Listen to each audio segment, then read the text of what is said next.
Bienvenue à tous et à toutes, Vous êtes avec Testeur de CBD je suis Oro. et moi c'est Ben. On se retrouve aujourd'hui pour le dernier épisode des podcasts producteurs. Et pas des moindres, puisqu'on reçoit Julien de la société à venir Big Cana. Salut Julien, sur les réseaux on t'appelle aussi Yeti des Alpes ou Druide des Alpes. Est-ce que pour commencer, tu pourrais te présenter et nous parler un peu des grandes étapes de ta vie qui t'ont mené jusque-là? Écoutez, bonjour tout le monde, merci de me recevoir, déjà c'est sympa quoi. Pour faire court, moi c'est Julien de Big Cana, en cours de montage d'une entreprise dans le domaine du CBD et surtout dans le domaine du bien-être, plus accessoirement. Et on m'appelle un peu le druide des Alpes. J'ai l'habitude de faire des petites préparations de pas mal de plantes depuis pas mal d'années. Et autrement, en mode Yeti sur les réseaux où je me fais régulièrement jeter quand j'ouvre un peu trop mon museau. J'aime bien recadrer le domaine du CBD qui a tendance à partir un peu dans tous les sens, je trouve, ces dernières années, et qui me passionne et auquel je crois, donc du coup que je défends bec et ongle. Donc après, pour faire simple, mon parcours, je suis un passionné de plantes, de tout ce que je peux étudier d'ailleurs sur la nature ou la nature humaine ou des domaines spécifiques en tant qu'autodidacte. Et autrement, je suis horloger de métier à la base. Mais j'ai fait pas mal d'autres boulots et je me passionne un peu pour tout. Je suis un touche à tout, quoi. Autrement, après, en termes de parcours de vie, j'imagine un peu comme tout le monde, quoi. J'ai eu pas mal de passages différents, pas mal d'étapes de vie, de rencontres diverses et variées en fonction des choix qu'on fait, des routes qu'on prend. Et certains événements de ma vie m'ont amené en fait à m'intéresser aux plantes, aux soins par les plantes et en particulier au chanvre, dont le CBD et les autres cannabinoïdes. Et qui est devenu en fait un domaine de prédilection pour moi dans lequel je me suis un peu spécialisé par passion, quoi. Est-ce que malgré le fait d'être en Suisse, toi, tu as rencontré des problèmes, des soucis, des difficultés Parce que on nous a dit que tu avais commencé pendant un temps, puis que tu t'étais arrêté pour enfin t'y remettre à nouveau et proposer quelque chose de nouveau. Ouais, alors j'ai eu un parcours un peu particulier sur le champ, parce que j'y suis arrivé très tôt, quand j'avais 12 ans environ. À planter mes premières plantes assez tôt, à les cultiver, à m'intéresser à tout le potentiel que la plante avait au sens large. Après, j'ai eu une période où je me suis vraiment beaucoup intéressé du coup au CBD quand je suis tombé sur des publications du docteur Meshulam qui était responsable à l'époque de l'hôpital en spécialisation sur les cancers en Israël et qui était le premier à isoler le CBD et les autres cannabinoïdes. Et ça dans les années 70, 70. Donc du coup, je me suis intéressé assez jeune à tout ça et très vite intéressé à la sélection des génétiques de la plante pour ses effets combinés avec les terpènes, les différentes molécules qui la composent, dont les cannabinoïdes. Et donc du coup, j'ai passé quelques années à faire de la sélection pour le plaisir et puis pour le fait de partager les génétiques que je faisais, plus que par intérêt financier. Et j'ai arrêté vers l'âge de 19-20 ans pour reprendre 2-3 ans après suite à des problèmes de santé que j'ai eus. Et le CBD m'a littéralement sauvé la vie, quoi. Donc du coup, je suis un fervent partisan de cette molécule et des autres cannabinoïdes d'ailleurs. En Israël, je crois que c'est peu connu en fait en France et c'est pour ça que j'aimerais t'interrompre là-dessus. Mais je crois qu'en Israël, c'est un des leaders dans la recherche du cannabis. Tout à fait, ouais. Tout à fait. Et est-ce que tu peux nous en dire plus là-dessus? Ils sont précurseurs dans le traitement et le soin aux personnes qui sont condamnées dans des cancers de phase 4, par exemple, où ils soulagent en tout cas la douleur avec le THC. Ils ont pu remarquer du coup tous les effets que le THC pouvait avoir sur certaines maladies, donc des effets déjà de soulagement de certains symptômes, de soulagement et d'aide au traitement qui ont souvent aussi des effets secondaires assez lourds. Et en plus de tous les effets possibles de guérison, même sur certaines maladies qu'on considère comme étant terminales. Et du coup, avec des actions maintenant qu'on connaît scientifiquement du THC, par exemple, qui est capable d'ordonner aux cellules dégénérantes de se suicider littéralement avant de foutre le bordel et de se métastaser, puis de causer des cancers foudroyants, en fait. ils ont été très précurseurs dans ce domaine-là. Par contre, ils se sont gardés de partager beaucoup les génétiques sur lesquelles ils ont travaillé, en particulier sur le domaine du CBD, et ils soulagent plus leur population que de partager à part les connaissances, en fait, au sens de publication, quoi. Tu as dit que le CBD t'a sauvé la vie, et donc ma prochaine question, elle est évidente, c'est comment et pourquoi? Bah, si tu veux, j'ai eu un grave accident qui a fait que j'ai eu des lésions très graves au niveau de la paroi du système nerveux, la paroi médulaire, et du coup, j'ai eu malheureusement des douleurs invalidantes et très, très, très, très difficiles à supporter, que même la morphine qu'on donne dans les plus hautes doses ne suffisait pas à soulager. Et, donc, toutes les souffrances de vie qui peuvent aller avec, et avec tout le parcours qui peut malheureusement mener beaucoup de gens au suicide, parce qu'à un moment donné, la douleur est tellement insupportable que tu ne peux pas faire autrement. Et en même temps, c'est le CBD qui, au-delà de m'avoir seulement permis de reprendre en main ma santé, puis de passer outre la douleur, parce que le CBD n'est pas vraiment antidouleur comme peut l'être d'ailleurs le THC, mais il a une propension naturelle à déconnecter en fait le système nerveux central du cerveau et de la perception de la douleur qu'on a.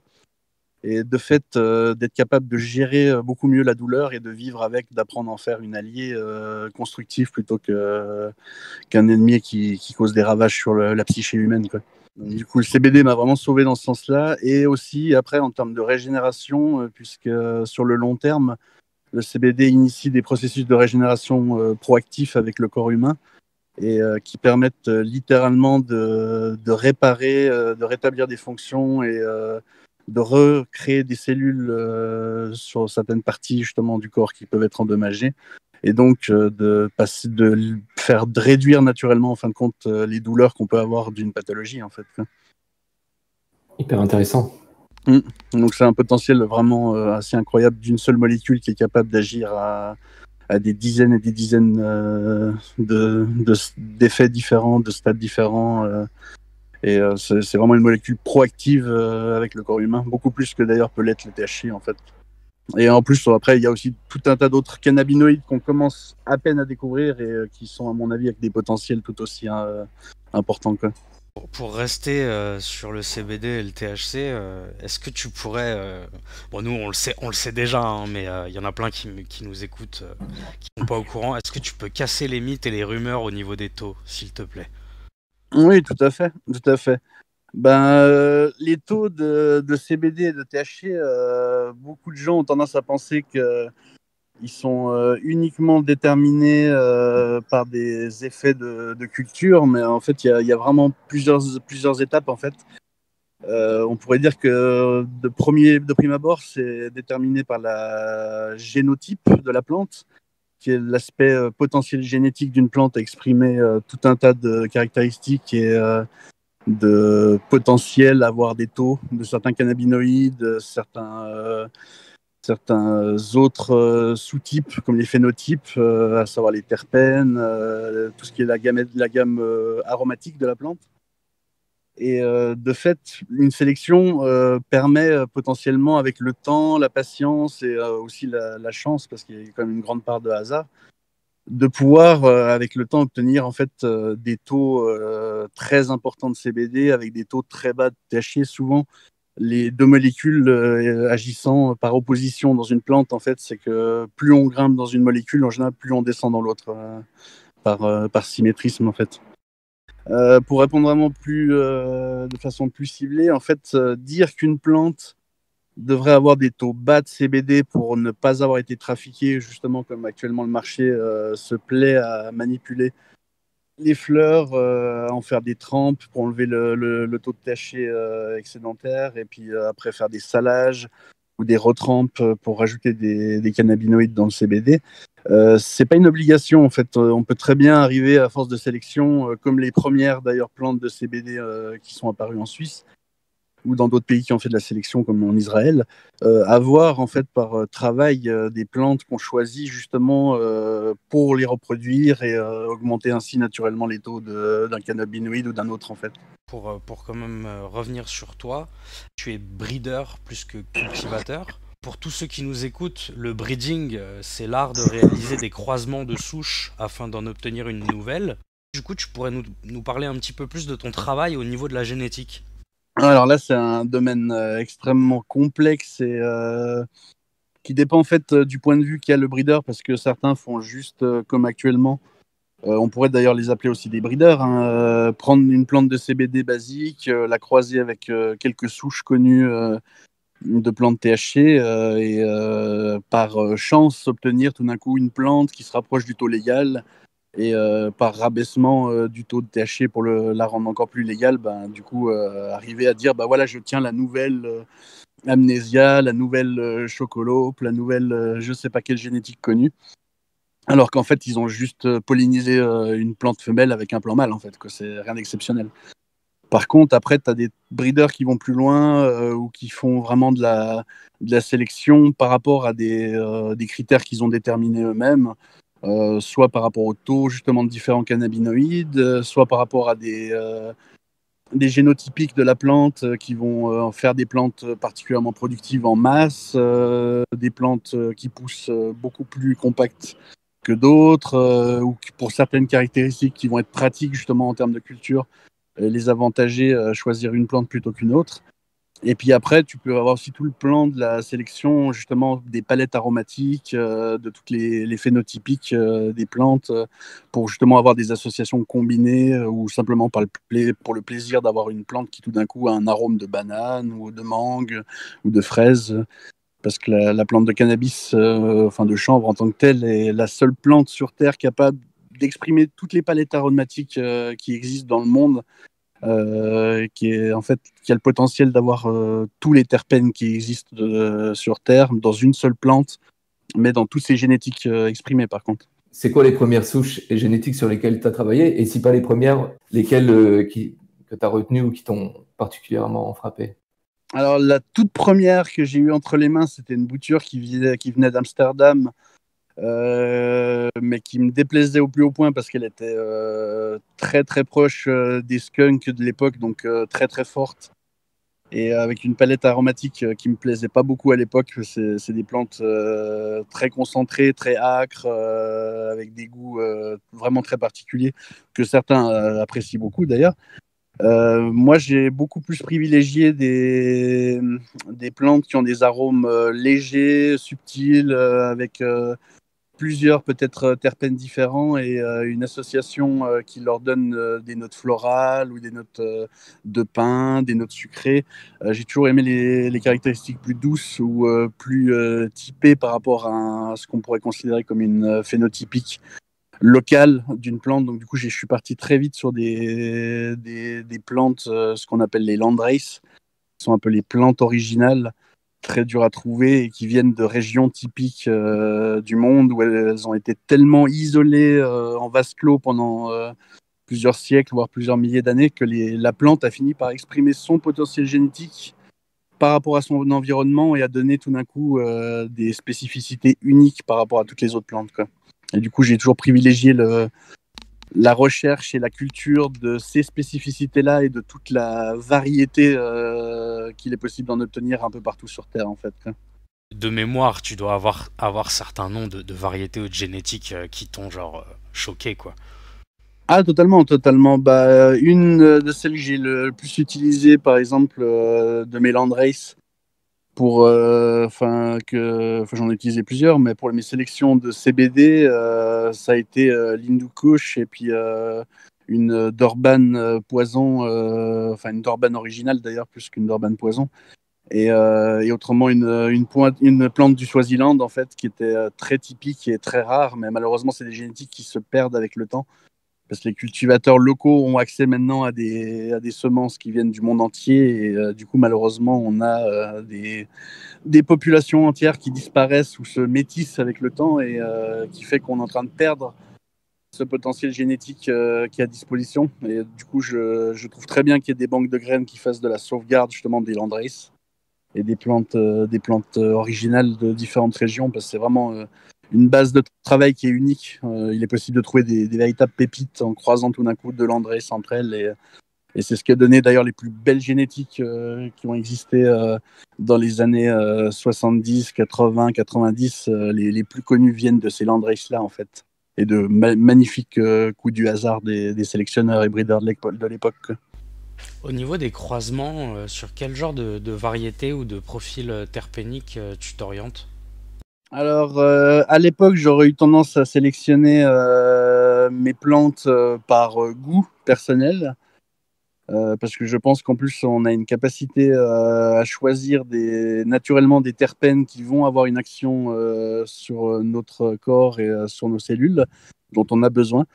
Après, par contre, maintenant, vu que j'ai un peu plus de bouteilles, de recul, de connaissances, et que l'idée ne serait pas seulement de m'apporter à moi-même, j'aurais tendance à faire des sélections plus larges, justement en recherchant justement des associations que les terpènes peuvent avoir sur telle ou telle pathologie et de cannabinoïdes, et du coup partir sur des sélections dans ce sens, tout d'un coup avoir une fleur qui pourrait avoir typiquement des arômes de pin, de lavande, de camomille, de thé vert, et qui, avec les cannabinoïdes qu'elle a, aura une action de détente naturelle sur le consommateur qui l'utiliserait.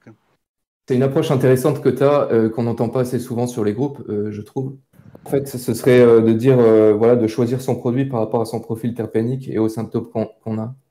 Je trouve qu'on ne le conseille pas assez. C'est aussi une sorte d'autocritique qu'on pourrait se faire à nous-mêmes. Est-ce que tu as des choses à dire aussi par rapport à ça? Peut-être apporter quelques éléments pour ceux qui nous écoutent, pour orienter leurs achats éventuellement. Par exemple, toi, tu parlais de la douleur avant. Est-ce qu'il y a des profils terpéniques à privilégier? Oui, tout à fait. En fonction des douleurs, si par exemple tu as des douleurs musculaires ou des douleurs nerveuses ou neuropathiques ou des douleurs qui sont chroniques, tu vas pas utiliser les mêmes profils terpéniques. Et ce que je conseillerais à toute personne qui commence avec le CBD, c'est de pouvoir, sans avoir non plus à se ruiner dès le départ, c'est faire 2-3 boutiques où ils ont accès à des fleurs et vraiment d'aller utiliser leur nez, toute la palette justement d'arômes sur leurs papilles et de voir la réaction qu'ils en ont naturellement en fait, parce que le corps est un super bon indicateur pour te dire ce que tu vas apprécier par nécessité. Et quelque chose qui te déplaît vraiment en termes d'odeur va en général très peu te correspondre au niveau effet, quoi. Des préférences personnelles entre Sativa et Indica? Absolument pas. Surtout que j'ai jamais eu tendance à adhérer trop au modèle imposé de dire qu'il y a Sativa Indica. D'ailleurs, au fil des années, certains ont vu qu'il y avait peut-être justement une espèce qui était Ruderalis d'origine d'Europe, que maintenant on reconnaît presque officiellement une espèce Afghanica propre aussi. Et moi, de mes recherches de landrace, j'en avais une douzaine qui étaient tellement génotypées par rapport à l'environnement dans lequel elles se sont développées en étant totalement coupées du reste du monde, que du coup, elles étaient tellement différentes que c'était des espèces propres. C'est des sous-espèces propres au chanvre, en fait. Donc, je ne raisonne pas trop en termes d'indica, sativa. Pour moi, est vraiment ce que tu recherches par sélection après en tirer, quoi. Est-ce que c'est plus important que la molécule elle-même que tu achètes? Ou est-ce que c'est aussi important? Ça veut dire le profil terpénique, c'est plus important que d'acheter du CBD ou du CBG? Ouais, je dirais à peu près le même niveau d'importance parce que la seule molécule de CBD ou de CBG et les autres peuvent avoir déjà un effet suffisamment important sur la santé, sur le bien-être des gens, que certains vont s'en satisfaire, surtout pour ceux qui n'aiment pas le goût de la plante. Après, en termes d'action combinée, je dirais qu'il y a quand même un avantage à s'orienter vers les associations si tu trouves la bonne. Mais donc, de fait, à avoir une offre qui permette aux gens de se déterminer, ce qui est malheureusement très peu le cas actuellement. Il y en a, je dirais qu'on a peut-être 4, 5 familles qui commencent à se dessiner de profils terpéniques bien déterminés, mais malgré toutes les plantes et tout le marketing de noms qu'il y a derrière, malheureusement, les profils terpéniques restent essentiellement les mêmes ou communs à plusieurs plantes en ce moment. Et c'est dommage parce que du coup, si c'est des profils qui ne plaisent pas à une majorité de gens qui, par exemple, ne sont pas des consommateurs de chanvre habituels. Moi, je connais énormément de gens qui m'ont fait la réaction de me dire ouais, mais j'aime pas l'odeur de la plante, ça a une odeur âcre ou trop forte, et du coup, qui s'en désintéressent rien qu'à cause de cet aspect-là, en fait. Alors que si on leur proposerait tout d'un coup des phénotypiques différentes. Moi, je le vois auprès de toutes les personnes à qui j'ai conseillé le CBD et ses différents usages. Au final, ils trouvent tous en fait une forme de CBD qui leur convient, avec un profil terpénique qui leur convient propre. Et certains vont s'orienter tout d'un coup vers des profils floraux, d'autres des profils beaucoup plus basiques, avec des odeurs de terre, des odeurs d'agrumes. Et actuellement, malheureusement, l'offre est très limitée, hein, je trouve. Après, je suis assez critique là-dessus, parce que malheureusement, la sélection n'est pas suffisamment travaillée, en fait. On est d'accord que de manière générale, ce serait mieux, même si les législations ne le permettent pas, de pouvoir travailler sur des plants qui possèdent tous les cannabinoïdes en même temps pour déjà profiter de l'effet d'entourage, mais aussi d'arrêter de devoir isoler. Il y a beaucoup de breeders et de généticiens qui parlent de ça. Est-ce que toi, tu es plutôt d'accord ? Ouais, totalement. Après, par contre, dans l'absolu, je sais qu'il y a des choses qui sont malheureusement presque pas faisables. C'est la nature qui décide quand même pour une bonne part. Et même si tu as un bon breeder, un bon sélectionneur, tu seras quand même limité à des plantes qui auront des profils génotypiques qui sont hérités du père et de la mère, et qui vont orienter une direction à la plante et qui sera très bien. Donc du coup, il ne faut pas non plus se limiter à se dire bah tiens, c'est pas parce que cette plante elle a pas tous les cannabinoïdes que ça lui ôte de la valeur, et il est peut-être du coup intéressant même d'utiliser des distillats qui sont très peu coûteux en réalité, parce que souvent sont faits avec tout le matériel de curing, toutes les feuilles non utilisées, et toutes les parties de la plante qui contiennent quand même pas mal de pollen. Et du coup, il peut y avoir des actions combinées de plusieurs génotypiques assemblées au sein d'une seule et même distillation, où tu as tout d'un coup une palette complète avec plein de cannabinoïdes différents, plein de terpènes différents, et qui vont convenir du coup pour des actions encore plus larges et moins focales que certaines plantes qui vont agir peut-être très efficacement sur une maladie, mais pas sur les autres, quoi.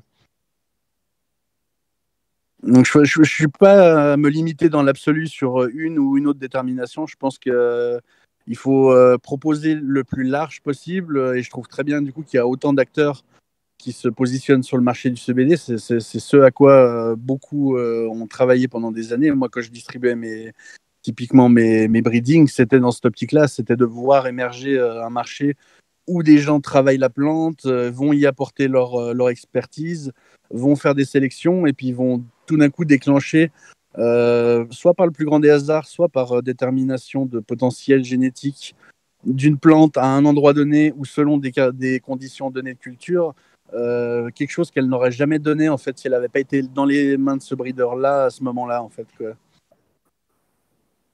Donc je pense pas qu'il faut se fixer d'absolu et de généralité. Il faut de tout en fait pour tout le monde, quoi. De la sélection à l'aboutissement final, ça te prend combien de temps de développer une souche ?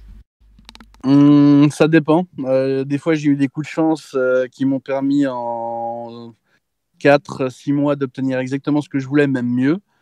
Et parfois, en 6 ans, tu batailles et tu n'arrives pas à obtenir ce que tu cherches, quoi. Donc, c'est très difficile. Après, c'est un travail surtout d'envergure en termes de quantité, plus qu'en termes de temps, parce que l'idée, enfin, moi, comme je travaille par rapport au breeding, je fais pas comme certains breeders font une pollinisation d'une plante et prennent une par une toutes les graines pour voir s'ils trouvent quelque chose qui leur plaît. Je fais de la culture verticale et de la culture one bud, ce qui me permet du coup par pollinisation croisée, où je vais mettre plusieurs mâles dans une tente avec plusieurs femelles, faire de la sélection où je vais me retrouver tout d'un coup avec 200 000 graines, et de ces 200 000 graines, je vais les mettre à pousser en végétation, faire de la sélection, faire une floraison de chaque bouture, enfin de chaque plan mère, et à partir de là faire une sélection du coup sur un nombre beaucoup plus important. Par contre, c'est un énorme boulot en quantité par Tu contre à fais un gérer. croisement ou une génétique, tu lui donnes un nom tout neuf. Du coup, si jamais tu as des noms que tu as déjà donnés, c'est quoi du coup les phénotypes que tu as créés jusqu'à aujourd'hui? Alors, moi, j'ai jamais été dans la recherche de la propagation de mes espèces pour dire voilà, c'est ma Blue Shark, c'est ma White Widow, c'est ma ceci, c'est ma cela. Moi, en général, je leur donne des lettres en fonction des profils terpéniques que je cherche et des numéros par rapport au profil cannabinoïde recherché aussi. Et du coup, ça me donne des noms assez biscornus, Enix 618, qui me permettent de les identifier et puis de savoir à quoi correspond la plante, du coup, assez rapidement. Et à partir de là, en général, moi, je distribuais mes boutures et les gens faisaient leur croisement avec ça, donc je leur laissais la liberté de donner le nom qu'ils voulaient à la plante, quoi. J'ai pas beaucoup d'imagination pour donner des noms aux plantes en plus. C'est cool, je trouve, de donner des lettres comme dans Tweet. En fait, c'est tellement un bordel et un fiasco les noms que voilà, ça fait plaisir de voir une autre perspective. Puis c'est surtout que quand tu commences à devoir leur donner un petit nom propre à chacune, puis que tu en as, je sais pas, peut-être 10 000, 20 000 devant toi, après je veux bien qu'on parle aux plantes, que ça leur fait du bien, mais Ouais, ça n'en finit pas. c'est comme avec les filles, si tu as 50 noms à retenir, obligatoirement tu fais des conneries, à un moment donné tu te prends une claque dans la gueule, quoi. En fait, comme je parle anglais, je suis sur pas mal de forums Facebook américains et tout. Et une fois, j'ai rencontré un type, alors son dada, c'était, il se revendiquait sur pas mal de posts. Et pareil, il avait aussi une approche très terpénique du CBD, plus que juste parler de la molécule, la molécule. Et en fait, lui, il disait, ouais, moi, je veux faire des produits de fleurs et huiles qui reviennent au ratio 1-1, parce que la nature nous a donné le cannabis avec ce ratio. Est-ce que c'est vrai? Est-ce que tu confirmes? Alors, oui, elle le fait, mais en même temps, encore et toujours, il y a pas cet absolu dans la nature, parce que tu vas prendre des plantes qui ont poussé typiquement dans les vallées de l'Hindu Kush en haute altitude. Elles vont produire beaucoup de THC par rapport au CBD. Ce qui paraît, à l'état brut, le cannabis, quand on l'a trouvé, il avait le ratio de 1. Alors, je suis pas forcément d'accord, parce qu'on a trouvé justement des fleurs qui dataient, je crois, de 15 ou 20 000 ans, qui étaient cultivées en Inde et qui avaient des ratios assez incroyables de THC par rapport à un CBD qui était quasiment pas présent. Donc, j'ai pas l'impression que ce soit forcément l'homme qui ait fait la sélection. L'homme sélectionne toujours les choses pour y trouver un avantage, un potentiel ou une subsistance. Après, ça ne veut pas dire que la nature ne fait pas la même chose naturellement aussi pour se prémunir d'agression, par rapport au potentiel qu'elle peut exprimer aussi par rapport à son environnement. Et typiquement, tu prends une fleur d'une plante ruderaïs, la plante a été capable de naturellement déclencher son autofloraison, quel que soit le taux d'infrarouge qu'il y a dans la luminosité ambiante. Du coup, sans se soucier des saisons, simplement parce que la plante a compris naturellement par rapport à son environnement que l'été était particulièrement court et de fait, elle a développé aussi des profils terpéniques et des profils cannabinoïdes de certaines formes de résine qui vont la préserver de l'humidité pour éviter qu'elle moisisse, faire en sorte que la plante puisse se reproduire naturellement d'une année à l'autre, et c'est par sélection naturelle. Et l'homme ne fait pas mieux que accélérer la sélection naturelle. Mais je pense pas qu'on est forcément dans ce cadre-là encore et toujours. On imagine comment tout ce que tu développes, tu dois le faire analyser à un moment ou un autre. Tu Tout passes à par fait. un laboratoire spécifique et en parlant de laboratoire, est-ce que tu pourras aborder disons, le fiasco des laboratoires européens? Alors oui, voilà, là-dessus, il y a beaucoup à dire. Après, qui détermine qu'un laboratoire est légitime par rapport aux autres? Je dirais la compétence et l'honnêteté, mais malheureusement, quand il y a des questions d'argent, la compétence passe au second plan et l'honnêteté encore plus loin. Après, nous, on passe par le premier laboratoire de test de CBD qu'il y a eu en Suisse et qui a été officiellement reconnu par l'OFSP, qui est l'Office fédéral de la santé publique en Suisse, et qui est l'instrument de régulation et de protection des consommateurs, de fait. Et donc, du coup, on passe par ce laboratoire qui est le seul que je considère comme étant de valeur et qui est le plus efficace et le plus compétent en plus, parce qu'ils ont des années d'expérience dans le domaine, quoi. Tu peux redonner leur nom? C'est le lab test. Tes variétés, comment ça se passe en fait? Genre, quand on développe une, à quel stade tu vas leur envoyer? Comment ça se passe? Alors, moi, pendant des années, je travaillais tout à domicile. J'avais la chance d'avoir hérité d'un chromatographe en phase gazeuse qui était un gros bébé d'une soixantaine de kilos qu'on m'avait donné. Malheureusement, jusqu'à ce qu'il lâche. Et donc, du coup, je faisais moi-même mes mesures, que ce soit en termes de profil terpénique ou de profil cannabinoïde. Maintenant, on a la chance d'avoir des petits tests rapides qui permettent de déterminer si on est dans les seuils légaux et du coup qu'on peut envoyer un échantillon en laboratoire pour plus de détails dans les analyses. Et la législation suisse étant en train de changer aussi rapidement dans ce domaine-là, on a une ouverture qui s'est faite dans la possibilité pour les années à venir, pour les personnes qui veulent faire de la sélection justement, de faire en tant que semencier de chanvre, de ne plus être limité au catalogue européen et de ne plus être limité non plus à des taux maximum de THC autorisés, dès lors qu'il s'agit de faire de la sélection ciblée pour obtenir des plantes avec des profils beaucoup plus riches, mais avec des seuils légaux inférieurs à 1% de THC, quoi. Par contre, dès lors que tu cultives les plantes et que tu ne fais pas commerce des fleurs, ben, il y aura la possibilité d'avoir des autorisations spéciales comme vous en France pour études sous contrôle du gouvernement et d'avoir du coup plus de recherche et plus de développement de nouvelles génétiques sans pour autant se limiter avec des plantes parce qu'elles auraient un taux qui serait illégal au regard de la loi. Justement, là, on parle des taux, j'ai envie qu'on reste dessus. Toi, du coup, tu travailles sur des variétés 0,2. T'en es où? Et à quel taux max t'arrives à avoir de bons résultats tout en restant dans quelque chose de légal? Là, on s'approche gentiment dans nos sélections de plantes qui sont, je dirais, dans des minima de 8, 10, 12% de CBD, avec des taux légaux de 0,2, 0,3 de CBD, de THC. Et on arrive gentiment à avoir des plantes qui arrivent avec des taux de 22, 23, 24% de CBD qui sont à faire descendre parce qu'ils sont encore, je dirais, dans la marge de 0,4, 0,5 ou 0,6 de THC. Donc par sélection, on y arrive gentiment, mais c'est un long boulot, quoi. Enfin, surtout en termes de quantité de croisements à faire, quoi. Question subsidiaire, est-ce qu'il existe une bonne manière de faire descendre un taux de THC sur une fleur?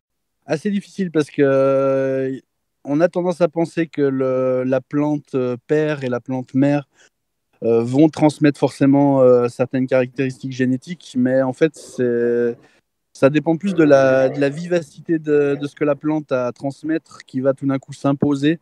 Et après, c'est le nombre qui est déterminant, c'est-à-dire que plus tu fais de graines, plus le potentiel que tu trouves la bonne génétique que tu recherches avec les taux que tu désires apparaissent par le fruit de la nature, en fait, tout simplement.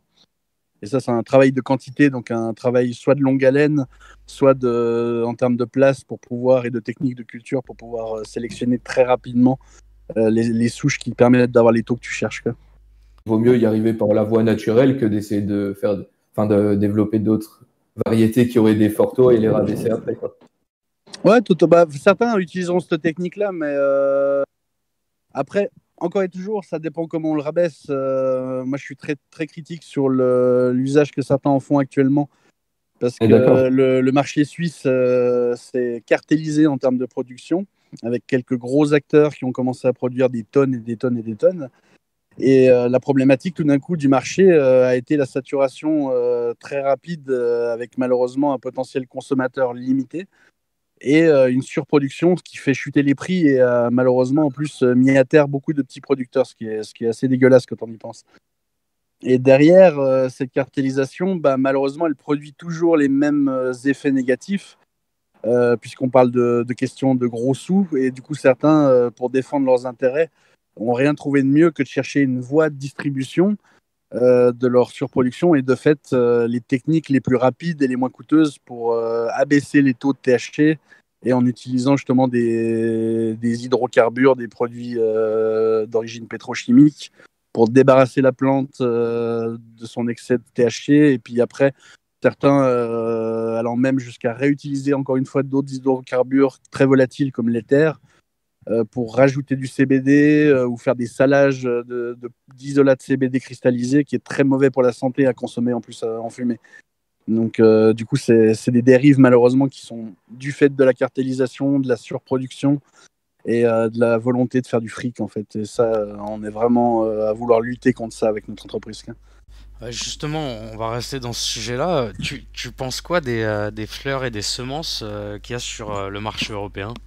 Malheureusement, les semences de base sont très mauvaises parce que les semenciers, enfin le semencier français, bon j'ai un trou, c'est pas grave, mais qui est le plus gros acteur, un des plus gros acteurs européens des semences de chanvre, et malheureusement, dans une optique de production de masse, très souvent ces plantes sont pas stables au point que si tu fais pousser une plante dans ton jardin autorisée au catalogue européen, tu vas te retrouver avec des fleurs de la même plante qui sont légales alors que d'autres sont légales. Et en fonction du taux d'UV, si tu cultives dans des zones où il y a beaucoup d'ensoleillement, tu vas avoir des taux de THC ahurissants et totalement illégaux. Et tu te retrouves à devoir faire des manipulations de la fleur après culture. Ce qui est en plus d'ailleurs au passage illégal encore aujourd'hui au regard de la loi française de cultiver pour faire de la fleur. C'est pas MPIT la société que tu cherches? Tout juste, merci. Ouais, du coup, on est d'accord, hein, il y a encore une grande marge de progression niveau fleurs et semences sur le marché, quoi. On n'est pas. Tout à fait, ouais, tout à fait. Et en plus, très bien. on se retrouve avec des législations qui sont malheureusement mal construites parce qu'elles sont mises en opposition de quelque chose qu'on ne connaît pas ou qui n'a pas été réfléchi, à savoir le CBD comme molécule propre d'une plante qui n'a pas forcément à être toujours illégale. Et du coup, dans un marché prohibitif, on se retrouve avec un mauvais encadrement. Même nous, en Suisse, on a des choses qui sont totalement délirantes en termes de législation et qui, du coup, font que le commerce est très difficilement applicable à pas mal de niveaux, quoi. Ce qui est bien, c'est que vous avez vraiment la même voix, les producteurs, là, pour le coup. Et question subsidiaire, encore une fois, moi, je suis à la maison, j'ai des fleurs de CBD que j'ai achetées sur mon shop préféré. Qu'est-ce que je peux faire pour savoir si elle a été rabaissée? Est-ce que tu as des petits tips à partager pour savoir si elle a été faite à l'éthanol ou quoi? On a vu quelques trucs sur les groupes passer. Alors, déjà, niveau aspect pour un néophyte, une plante qui a une couleur dont le vert est un peu pâle, délavé, mais qui n'a pas cette couleur à cause du pollen qui la recouvre, mais c'est vraiment la couleur des feuilles qui la composent et des différentes parties de la fleur, qui donne vraiment l'impression d'avoir un vieux vert sale, gris, comme ça, peut te dire à coup sûr quasiment que ça a été trempé dans, non pas de l'éthanol, parce que l'éthanol n'est pas capable de dissoudre totalement la chlorophylle, par contre, mais dans un hydrocarbure ou un diluant très très fort et qui du coup a enlevé une bonne partie de la teinte naturelle de la plante. Donc ça, c'est un bon indicateur. Après, tu as les plantes qui sont trop belles pour être vraies. Je dirais, encore et toujours, si on t'annonce une plante qui coûte 1 euro, 2 euros le gramme, qui a un taux de CBD très confortable, supérieur à 8-10%, un taux de THC très bas, et que c'est un acteur tout récent qui vient se présenter en disant voilà, nous on a les meilleures fleurs du marché, c'est tout beau, c'est tout naturel, avec tout plein de propagande autour, en général ça sent pas bon. C'est déjà pas bon signe, quoi. Donc en général il vaut mieux les éviter, ceux-là d'office, quoi. Encore et toujours, c'est les rapports d'analyse qui sont mis à disposition. Normalement, si on est sur un laboratoire d'analyse certifié, reconnu et bien établi, il est tout à fait possible de prendre le numéro de certificat d'analyse, de téléphoner au laboratoire concerné et de vérifier si c'est bien cette marque qui a fait analyser un échantillon de tel produit et de vérifier par traçabilité interposée en fait. Tu as les fleurs qui sont typiquement trop blanches avec beaucoup de cristaux et ça, il te suffit d'une petite loupe grossissement 20, 30 fois pour voir que c'est des cristaux qui sont pas naturels, c'est pas des trichomes en fait. Donc ça se voit aussi. Ça, c'est la preuve d'un salage en fait. C'est très complexe parce qu'il faudrait véritablement des groupes justement comme les vôtres qui se spécialisent pour faire en fait du travail de protection des consommateurs ou alors une régulation qui prenne à bras le corps le fait d'encadrer ce marché avant qu'on en arrive à des dérives encore plus graves, quoi. Modestement, on essaye. C'est noble, c'est noble. Est-ce que tu travailles avec d'autres acteurs du milieu? Et pour ceux que ça intéresse, parmi ceux qui nous écoutent, est-ce que tu aurais des noms de marques ou de producteurs ou de sociétés que tu affectionnes? Alors, des marques à proprement dit, pas tellement, parce que ce que je leur reproche souvent, c'est que derrière, il n'y a pas vraiment tout le travail de recherche. Le nombre d'acteurs se multiplie, ça pousse comme les champignons, donc j'ai pas le temps d'acheter tous les produits et de tous les regarder de près. Après, je connais les acteurs qui ont été un peu parmi les premiers à dénoncer certaines pratiques, proposer des produits qui sont légaux en France. Et du coup, je connais 2 acteurs typiquement qui sont très bons en qualité, qui font du breeding, qui font leur sélection eux-mêmes, leur culture totalement bio ou en mode organique quand ils font de la culture indoor et qui sont vraiment réputés, qui font tester par l'eau toute leur culture. Et du coup, je dirais Valtiva, qui est en Valais. Autrement, My Growing Company, que je trouve vraiment pas mal aussi, parce qu'il dénonce quand même pas mal de tout ce qui se passe d'absurde dans le marché du CBD, puis qui propose en plus des produits sympas avec la possibilité d'acheter une parcelle chez eux pour cultiver tes propres fleurs. Je sais pas s'ils le font encore, mais ils se sont fait connaître comme ça en fait. Pour rebondir sur MGC, puisque là tu parlais d'eux, tu penses quoi de la fameuse gamme qu'ils ont fait destinée à la France? Parce que moi j'en ai eu un échantillon, je t'avoue que j'étais franchement déçu, hein. Même si j'imagine que du coup leurs produits suisses destinés aux Suisses sont très très bien. Alors, leur gamme pour la France, j'en ai goûté 2 fleurs au tout début qu'ils les ont faites que j'avais trouvé pas mal pour du 0,2. Par contre, je les trouvais assez pauvres au niveau qualité gustative par rapport à leurs produits suisses. Et je leur avais fait la remarque. Et ils m'avaient dit c'est parce que malheureusement à l'époque, ils étaient, je pense, obligés de faire descendre le taux avec la seule façon naturelle qu'il y a, c'est au CO2, donc de se priver d'une partie des terpènes. Et de fait, c'est malheureusement dommageable au produit final, quoi. Donc maintenant, je ne sais pas du tout ce qu'ils valent en termes de qualité actuellement. Par contre, Valtiva, je sais que c'est vraiment par sélection que leurs produits étaient choisis. Donc de fait, avec des taux assez intéressants de CBD et un profil gustatif vraiment intéressant, quoi. Bon, après, ce qui est toujours difficile, malheureusement, à trouver, et c'est ce qui manque d'ailleurs comme offre sur le marché, c'est vraiment une sélection destinée à l'usage européen et donc du coup au seuil que vous avez de 0,2 et avec des produits qui ont été sélectionnés pour avoir des profils terpéniques quand même de belle qualité, quoi, parce que le consommateur, au final, cherche quand même quelque chose qui lui va lui plaire au niveau goût, surtout s'il a été consommateur de chanvre, légal ou illégal depuis plusieurs années, quoi. Si tu étais producteur ou si tu devais le devenir, tu ferais quoi? Plutôt permaculture, extérieur, intérieur, hydro, aquaponie? Je suis assez partisan de la permaculture et de la culture extérieure sans trop d'intervention humaine.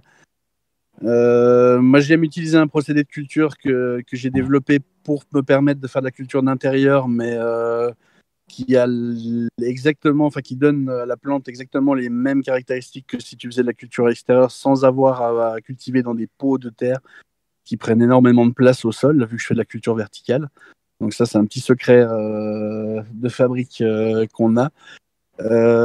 Après, je dirais que je suis assez partisan de tous les modes de culture qui permettent de se priver de l'utilisation d'engrais et en particulier d'engrais minéraux qui peuvent être assez résiduels dans la plante, surtout si tu ne sais pas bien traiter ta plante en fin de culture avec des rinçages à l'eau claire, déminéralisés, pour s'assurer d'avoir des plantes qui sont vraiment bien débarrassées de tous les éventuels toxiques en fait. Sans dévoiler les secrets derrière le secret, c'est quoi la culture verticale? Alors la culture verticale, c'est quelque chose qui a été développé dans les années 90, je crois, par la NASA, qui permet de cultiver des plantes sur des surfaces verticales au lieu de les cultiver au sol. Et donc, du coup, de multiplier les espaces de culture par la hauteur sur laquelle tu cultives les plantes. Et moi, j'utilise des techniques de culture optimisées avec justement ce qu'on appelle la technique du one bud, qui consiste à contraindre ta plante à ne pas pousser sur des grandes surfaces de tiges, mais à avoir une fleur unique sur une tige de 30, 40, 50 cm. Si on vulgarisait, ce serait un peu un bonsaï en fait dans l'esprit. Un petit peu, sauf que ça prend beaucoup moins de temps, heureusement. Ça demande simplement du temps de mise en place pour la végétation, où tu vas contraindre ta plante pendant un certain nombre de semaines à pousser comme tu le veux. Donc pendant 7-8 semaines, en général, tu dois préparer du coup tes boutures à l'avance et les préparer en quantité pour avoir un tournus qui se mette en place.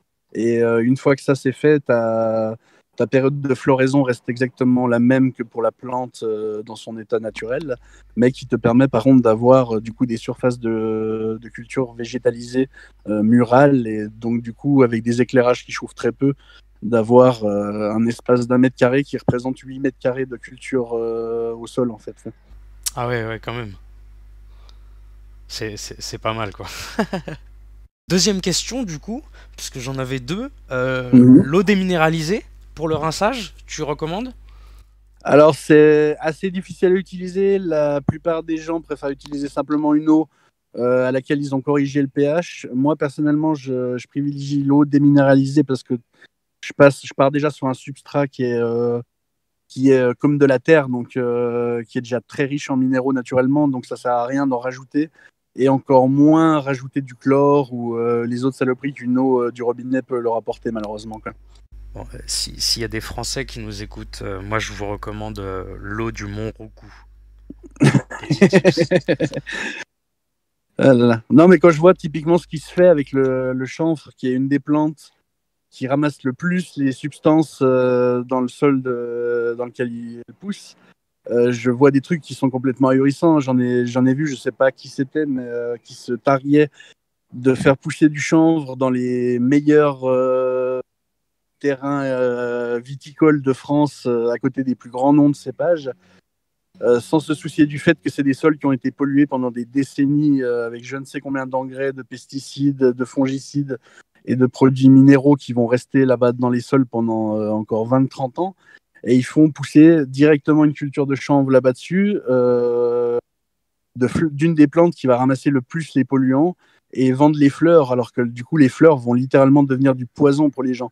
Et ça, je trouve ça criminel de ne pas être suffisamment informé, compétent ou malheureusement conscient de la qualité du produit final que tu vas donner à tes clients, sachant que c'est des clients qui sont quand même là pour trouver une voie du bien-être, donc pas pour se polluer encore un peu plus le corps, quoi. Ouais, c'est vraiment des inconscients. Dernière petite question pour moi, avant qu'on passe vraiment à la prochaine. On a évoqué les bonsaïs. Est-ce que toi t'en fais? Et est-ce que si parmi ceux qui nous écoutent, certains aimeraient faire des bonsaïs, imaginons, de CBD, comment faut procéder pour faire un bonsaï sur un plant de chanvre ou de cannabis de manière générale? Alors, j'en ai eu fait pour le plaisir. Par contre, ce qui est dommage, c'est que c'est des plantes qui sont du coup très difficiles à garder en végétation pendant de très nombreuses années, typiquement comme des arbres qui sont capables de durer un cycle de vie beaucoup plus long. Les plants mères, tu peux les garder dans des environnements contrôlés grâce à un apport de lumière contrôlé. Mais un bonsaï, typiquement, tu vas le mettre au bord d'une fenêtre, donc à un moment donné, ils vont se mettre à fleurir naturellement. Donc, c'est des plantes qui sont pas faites pour durer, mais qui sont très jolies. Par contre, moi, j'adore. Donc, après, au niveau des techniques, c'est vraiment comme n'importe quel bonsaï, c'est qu'il te faut une plante de 20-30 cm de haut, que tu vas contraindre sans la casser à suivre une forme parce que tu vas lui tendre des fils, mettre des pinçages, tordre un peu ses feuilles et tu vas pouvoir l'orienter à prendre une forme diverse ou variée. Et du coup, c'est assez impressionnant de voir que tu as cette capacité à maîtriser quelque chose d'aussi beau qu'une plante et te retrouver avec un petit bonsaï qui va faire des jolies fleurs. Par contre, ça durera le temps que ça durera, malheureusement. Donc c'est très éphémère. Mais totalement dans la philosophie taoïste, d'ailleurs, c'est l'absence de pérennité, le fait d'avoir en permanence des choses en évolution et qui sont pas maîtrisables par nature, quoi. Du coup, moi je voulais parler un peu nutriments et engrais. La formule magique c'est NPK, donc pour le trio azote, phosphore et potassium. Toi, tu donnes quoi à tes pieds en termes de nutriments et d'engrais? Pas tes pieds, hein, mais tes plants, on s'est compris. Hein. Oui, tout à fait. Mes pieds n'ont pas besoin d'engrais. De toute façon, ils sont déjà assez grands comme ça. Il n'y a pas de souci. Pour mes plants, en général, comme je t'ai dit, je pars sur une culture très particulière qui fait que j'ai absolument pas besoin de leur donner de nutriments tout au long du cycle de vie. Parce que j'utilise des procédés naturels d'enrichissement de mon substrat de base qui fait que ma plante va se nourrir de tout ce qu'elle a à proximité dans son substrat sans avoir besoin de suppléments, quoi.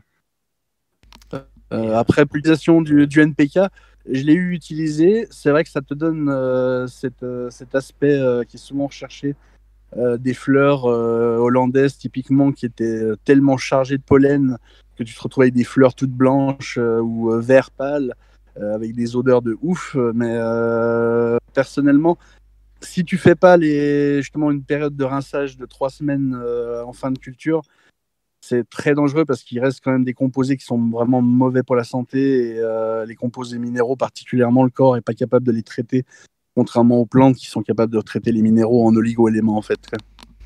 Ouais, donc en fait, toi, tu bosses avec un super sol, quoi, en gros. Voilà, exactement, ouais. Pour ceux qui savent pas, en fait, est-ce que tu pourrais expliquer le super sol, c'est quoi? Bah, c'est la philosophie d'avoir un sol vivant avec tous les micro-organismes possibles, bactéries, insectes et autres, que tu as dans la nature et qui vont reproduire un peu justement l'effet dans la permaculture, à savoir une co-influence des différents éléments qui le composent et la capacité des plantes de se défendre entre elles les unes des autres et des nuisibles, justement. Et aussi de ne pas avoir à faire d'enrichissement, sachant que la décomposition de certaines plantes, de certains éléments, suffisent largement pour alimenter d'autres plantes qui poussent à proximité, en fait. Qu'est-ce que tu penses de tous les engrais faits maison, disons, où tu peux subsister juste avec ce genre d'engrais-là, pour toi? S'ils sont suffisamment complets pour tout l'apport de vitamines, d'acides aminés, oui. Par contre, la plante aura toujours besoin d'une base de minéraux, parce que c'est ce qui permet à la plante de se développer, de retraiter justement certains minéraux de base pour les transformer en fibres, en cellulose ou en sucre. Et du coup, typiquement, pour faire de l'hydroponie, il te faut quand même des bases minérales. Donc, après, obligatoirement, il faut soit se tourner vers de la terre, soit autrement avoir des compléments minéraux pour ceux qui font de la culture hydroponique, quoi, ou aquaponique.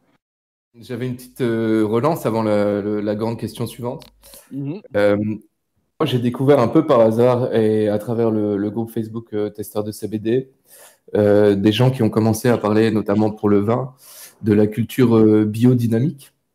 J'ai l'impression que c'est un mot qui ressort pas mal. Alors, je ne sais pas si c'est parce que je m'y suis intéressé, du coup, je le vois partout, ou si c'est vraiment le cas.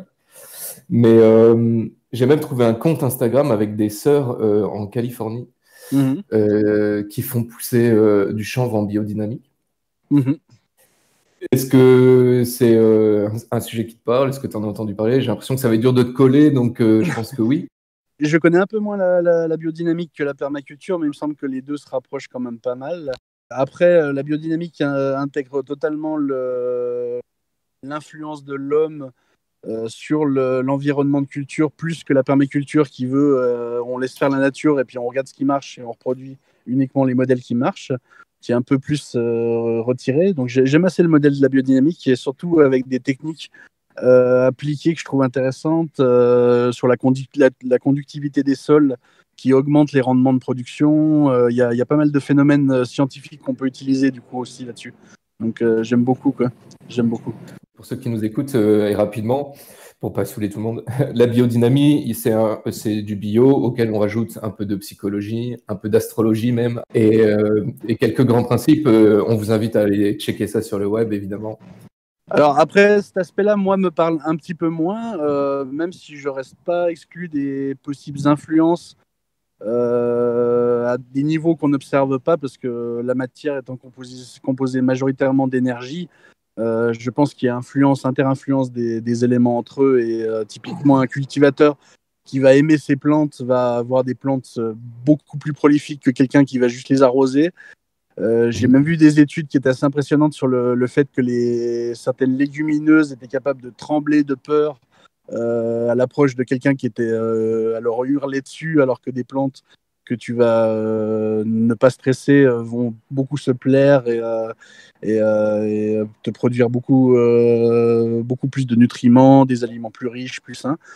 Après, je sais pas, je connais pas suffisamment pour pouvoir m'exprimer, mais j'aime bien l'approche. En tout cas, je pense que c'est des pistes de réflexion intéressantes à développer, et surtout si on est sur le modèle de culture qui sont plus saines, plus proches de notre environnement et beaucoup moins intensives avec des monocultures qui détruisent tout en fait. Ouais, mais moi je pense que c'est une piste intéressante et un peu pour conclure le sujet, mais j'ai eu des retours en fait, pour tout te dire, on m'a contacté pour faire un site au Portugal sur ça parce que c'est un phénomène qui arrive seulement alors qu'en France c'est déjà assez développé. Ok. Et, Okay. et en fait, la personne qui m'a contacté pour ça m'a expliqué qu'il y avait aussi des vertus par rapport au vin. Le pont est vite fait, quoi.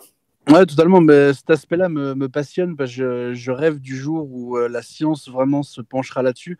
Parce que moi, si tu veux, ma première voie d'exploration des plantes, ça a été le chamanisme. Et typiquement, on est dans ce domaine-là, justement, de tout l'aspect figuratif et comment on pourrait dire, pas religieux, mais transcendant de la nature. Et du coup, je pense qu'il y a des voies à chercher parce qu'il y a peut-être en plus des mécanismes naturels dont on connaît encore que peu de choses en réalité. Quoi.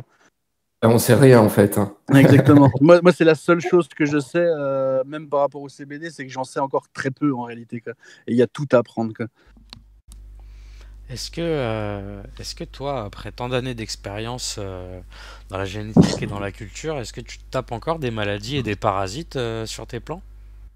Alors, ça m'arrive, malheureusement, comme n'importe qui, m'est arrivé d'avoir des plants encore tout récemment qui sont morts, sans trop savoir pourquoi. Et ça arrive, des fois, tu as pu faire une connerie, des fois, tu as pu ne pas voir quelque chose arriver. Après, je pense par contre, si tu es non pas dans ton savoir, mais que tu laisses la nature utiliser le sien, justement avec des modèles justement plus sur la permaculture ou peut-être la biodynamique, euh, capable justement d'avoir beaucoup moins d'effets néfastes sur tes plantes, parce que la nature fait très bien les choses en général. Quoi. Après, il faut parfois, des fois, lui laisser un peu plus la main. On a tendance à vouloir tout contrôler. Et typiquement, plus tu es dans un environnement contrôlé, plus tu as de risques qu'un nuisible vienne tout gâcher, en fait. Quoi. Donc, c'est pour ça que j'essaie un maximum de laisser de la place à la nature de faire ce qu'elle a à faire et à partir de son travail, d'essayer de transposer le mien, en fait. Quoi. Ouais, c'est aussi pour ça que de manière générale, quand on débute, on nous conseille souvent de commencer par de l'exté, alors que c'est vrai que l'inté, il faut créer des conditions de climat, quoi. Ouais, totalement. Il faut jouer à Dieu en fait dans son environnement. Donc c'est du boulot. Hein. C'est du boulot. Je trouve que c'est un discours assez sain quand même et qu'il faut le souligner parce que j'ai l'impression que les cultivateurs de cannabis, c'est un peu le dernier rempart de ceux qui tiennent ce discours. Parce que les autres industries, elles sont déjà tellement laminées, tu vois, que j'ai l'impression que vous êtes un peu les derniers à porter cet étendard de ouais, la nature fait son boulot, ça marche, regardez les produits qu'on arrive à sortir, quoi. C'est quelque chose qui est consensuel, je pense, à l'être humain, parce que très rapidement, tu vois, ces dernières années, il y a de plus en plus de gens qui retournent sur des modèles de culture plus simples, plus naturels. La permaculture est en plein essor, la biodynamique aussi. Et il y a vraiment une volonté de retrouver de l'essentiel et du bon sens, en fait. Bon sens naturel. Souvent, malheureusement, l'être humain, de son orgueil, a tendance à vouloir tout contrôler et faire n'importe quoi après pour des intérêts divers et variés. Donc, il faut des fois mieux s'en remettre à quelqu'un de plus sage et plus ancien que nous. Typiquement, la nature a beaucoup à nous enseigner. Nous, on est des jeunes élèves en comparaison. Mais c'est quand même fou qu'il ait fallu attendre l'épuisement de la plupart des sols avant de réagir et de retourner sur des modèles comme la perma, sachant qu'au final le savoir de la permaculture est déjà dans nos mains grâce à des gens, je pense à Pierre Rabhi, tu vois, c'est le savoir, on l'a quoi. Merde. Totalement. Et puis nos ancêtres l'avaient avant qu'on ait commencé à leur imposer des modèles de monoculture à tout le monde paysan qui est en train de les faire crever. En réalité, ce savoir, il était là, il était accessible et on l'a juste fait taire de promesses, de rentabilité. Et en fait, c'est des mensonges. C'était une belle devanture, mais ça n'a pas tenu ses promesses, quoi. Donc, il faut en retourner aux élémentaires, quoi. Le chanvre, d'ailleurs, est tout trouvé d'ailleurs pour tous ces modèles. Et c'est d'ailleurs une des voies que j'espère arriver gentiment en réflexion de pas mal de monde. Et le CBD sera, à mon avis, aura son rôle à jouer. Enfin, le chanvre CBD qui sera légal aura son rôle à jouer parce que c'est une des plantes qui est la plus capable justement de faire de la dépollution des sols. Il suffit de 3 générations d'un champ de chanvre pour le débarrasser de la plupart de ses toxiques et de ses polluants lourds. Après, bien sûr, il faut brûler les cultures et les filtrer pour récupérer tous les polluants. Mais typiquement, on pourrait, à partir d'une seule plante, en plus remplacer énormément de nos industries chimiques, pétrolières, de consommation textile, de bois et j'en passe. Et on a peut-être enfin le petit levier fait de milliers de branches de chanvre qui a suffisamment de solidité pour apporter un changement.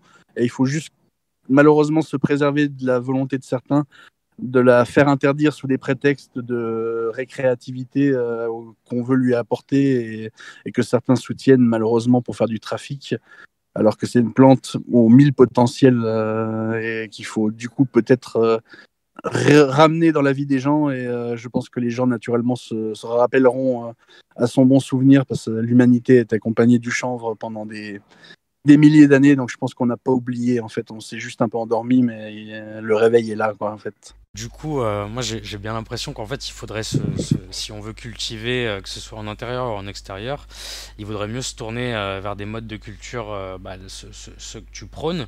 Comment on doit choisir nos graines et nos variétés? Est-ce que les tiennes par exemple, elles sont déjà distribuées à des cultivateurs ou à des marques? Alors, pas encore. Après, on a une volonté de partage collaboratif avec plusieurs producteurs qui sont un peu malmenés par le système actuel du CBD et qui sont en difficulté. Et on aimerait vraiment coalitionner des cultivateurs, des producteurs un peu partout dans le monde pour avoir vraiment cette culture des terroirs, cette réappropriation des génétiques anciennes, mais sélectionnées pour avoir différentes particularités selon le terroir dans lequel elles poussent.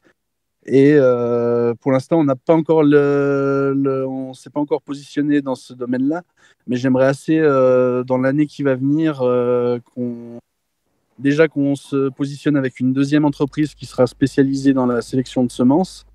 Et après aussi, du coup, rétablir un truc qu'on avait essayé de lancer il y a quelques années avec des amis breeders, qui était un collectif justement de breeders entre la France, la Suisse, l'Autriche et puis l'Allemagne, et qui visait justement à refaire de la sélection et de la distribution à prix coûtant. En fait, le but étant pas de faire forcément toujours de l'argent, mais pour enrichir en fait le marché de nouvelles génétiques. Si quelqu'un utilise une de mes graines ou une de mes boutures, je le vois comme quelque chose de positif et pas quelque chose de négatif parce qu'il vient pas empiéter sur mon marché, il va y apporter lui-même son énergie. Et je pense que quand tu es dans un modèle d'apport à la nature te rend naturellement du potentiel et tellement de choses, en fait, tellement de rentabilité que t'as pas besoin de l'exploiter, en fait. C'est elle qui te donne naturellement les choses, quoi. Alors, est-ce que du coup, en attendant de pouvoir se procurer vos graines, est-ce qu'il y a des banques ou des breeders que tu recommandes? Alors, je recommanderais de toute façon les banques les plus anciennes parce que déjà, elles ont de l'expérience. Il y en a beaucoup sur Internet. Je recommanderais pour ceux qui veulent faire des plantes, qui aiment les plantes pas trop fortes et qui leur apportent beaucoup de bien-être, des génétiques Landrace qu'on trouve justement dans certaines de ces banques qui sont spécialisées. Après, je sais qu'il y en a qui font vraiment du beau boulot un peu partout. Je les connais malheureusement pas tous actuellement parce que je suis plus dans le milieu depuis quand même une paire d'années. Je vois que certains en Suisse font quand même du beau boulot. Un qui s'appelle Jim, je sais plus quoi. Jim Seed. Voilà, Jim Seed qui fait des belles sélections. Je le connais pas, donc ça serait un plaisir d'ailleurs de le rencontrer, voir un peu ce qu'il fait sur le terrain. Et j'imagine de toute façon, l'essentiel encore et toujours est surtout quand tu es un néophyte qui veut faire pousser des plantes, de prendre une ou deux, trois graines par-ci, par-là, et puis de faire des essais, puis voir quelle plante te correspond aussi, et par rapport à ton environnement, par rapport au type de culture que tu vas choisir. Et c'est vraiment un processus d'échange et de partage, en fait, de se décider à faire pousser une plante. C'est un pas, en fait. C'est un pas vers l'enrichissement en termes de connaissances et de partage, en fait. Et tu penses quoi, toi, des variétés d'autofloraison, les ruderalis? Naturellement, c'est pas une plante qui me. Enfin, c'est comme je disais, une des sous-espèces qui existe. Sa mise en avant, je la comprends parce qu'elle a un côté pratique. Après, par contre, je serais assez critique sur ceux qui en font de la culture en plein champ, parce qu'il y a une problématique de propagation du gène, justement, autofloraison, qui va malheureusement avoir ses conséquences qu'on ne voit pas encore. Et c'est un peu comme certains acteurs faisaient à une époque d'arriver avec des génétiques qu'ils avaient sélectionnées de plantes qui étaient en plus féminisées aux hormones, sélectionnées pour être autoflorissantes et qu'ils apportent dans des coins reculés du monde en faisant des émissions à la con. J'imagine ceux qui les connaissent les reconnaîtront. Euh, pour moi, c'est du sabotage en fait, parce que quelque part, ils vont polluer les espèces locales et ils vont en plus risquer de causer des phénomènes dont on ne peut pas prendre la pleine mesure. C'est comme cultiver des OGM en plein champ à côté d'un champ normal. Il y a une répercussion, il y a une propagation de la génétique et on n'en a pas le recul pour savoir l'impact. Après, par contre, celui qui fait pousser sa plante chez lui, je ne pense pas qu'il cause quelques risques que ce soit, à part le fait de faire apparaître une ou deux graines à droite à gauche, qu'il a malheureusement un plant qui serait un peu hermaphrodite ou un plant mâle, ce qui est très rare parce que c'est souvent des plantes féminisées, donc très peu de risques de ce côté-là, quoi. Tu parlais de vieux breeders, ceux à l'ancienne. Tu peux citer des noms pour ceux que ça intéresse? Dans les vieux cultivateurs, enfin des vieux breeders, il y avait ceux que je connaissais, malheureusement la plupart ont décroché depuis des années. Dans ceux qui se sont un peu officialisés, tu as les classiques comme Seedsman, comme les gros breeders de Hollande, comme Shanti Baba et tous les breeders californiens qui font des sélections, un gros boulot de sélection depuis des années. Par contre, très peu se sont vraiment orientés sur des sélections autres que le THC pendant des années. Et ça, je trouve un peu dommage d'ailleurs au passage. Ils commencent seulement à s'intéresser au CBD parce qu'il y a un potentiel marketing marchand derrière. Je trouve ça un peu triste. Après, des gros sélectionneurs, en fait, souvent les breeders les plus intéressants sont pas connus en fait. Comme en Suisse, il y a eu des grands breeders qu'on a très peu entendu parler et qui ont sélectionné par exemple la première espèce qu'on appelle la fraise. Aujourd'hui, on a des strawberry kush, en veux-tu, en voilà, des strawberry S, des strawberry machin, ceci, cela, mais qui n'ont jamais réussi à reproduire cette plante incroyable qui était la fraise qu'on avait en Suisse, qui était vendue à peu près légalement pendant une courte période parce que le marché était dans un flou juridique. et qui faisait des fleurs, mais d'un parfum de fraises des bois qui a jamais été égalé, et avec des petites fleurs qui poussaient en extérieur, qui étaient tellement compactes qu'il était impossible de les broyer à la main, en fait. Et ça, c'est un croisement d'une Durban et je sais plus quelle autre génétique, et ça a donné une des plus belles espèces que j'ai vues de ma vie. Mais par contre, c'est des breeders qui ont disparu parce que la loi suisse a changé, ils se sont ramassés parce qu'ils s'étaient déclarés honnêtement. Et malheureusement, certains ont fini en prison, certains se sont suicidés, certains ont vendu, je pense, tout ce qui restait de leur personnalité, de leur âme, s'ils en ont une, en devenant des rapaces, alors qu'ils étaient des gens qui portaient le discours de Chanvrier pendant des années. Donc c'est dommage, en fait. Malheureusement, quand les cultivateurs ou les marchands essayent d'imposer à la loi ou aux politiques leur vision, derrière, les conséquences sont tragiques. Et je pense que là, le décret qui va arriver en France va malheureusement en remettre plus d'un à sa place par rapport à ça. Et j'espère qu'il n'y aura pas trop de ravages pour le marché du CBD, parce que ce serait dommage, quoi. Ce serait dommage. J'avais une autre question. On sort un peu du côté technique de la culture, mais qui a son importance. Si tu dois goûter une de tes variétés, tu passes par quel mode de consommation? Alors, de toute façon, mes sélections se font vraiment par tous mes sens. Autant visuel, toucher, odorat, le goût, autant en infusion qu'en combustion. Après, je suis fumeur, donc je vais pas te mentir, ça m'a jamais dérangé de me rouler un peu de fleurs pour la fumer. Après, je serais quand même à conseiller de pas fumer parce que c'est jamais très bon pour la santé. Mais j'aime assez l'expression des palettes aromatiques en combustion, parce que je trouve que le vapotage, personnellement, me permet de retrouver au sens large la palette évaporée, mais pas forcément l'aspect carboné que peut avoir justement peut apporter la combustion, et que peut apporter d'ailleurs en termes de transformation des cannabinoïdes lors de la décarboxylation par combustion, justement, qui change totalement la nature des cannabinoïdes et de leur effet sur le corps humain, quoi. C'est vrai qu'à n'importe qui ne fume pas, je lui conseillerais de ne pas commencer à fumer, en fait. C'est vrai qu'en termes de dégustation, si on compare la vaporisation et la combustion, en fait, les deux ont des atouts et procurent des saveurs complètement différentes. Parce que moi, Totalement. j'ai souvent des gens qui me demandent mais est-ce que du coup, quand tu te mets à vaporiser, la combustion est à bannir? Alors évidemment, comme tu dis, fumer c'est mal. Mais le truc, en fait, c'est que les goûts que ça procure, donc comme tu dis, en carboné, ouais, c'est différent, quoi. C'est difficile de s'en séparer. Moi, Totalement. je vaporise à 90% du temps. Et c'est vrai que de temps en temps, putain, il y a certaines variétés fumées, elles ont un goût que j'ai pas à la vaporisation, quoi. Ouais, totalement.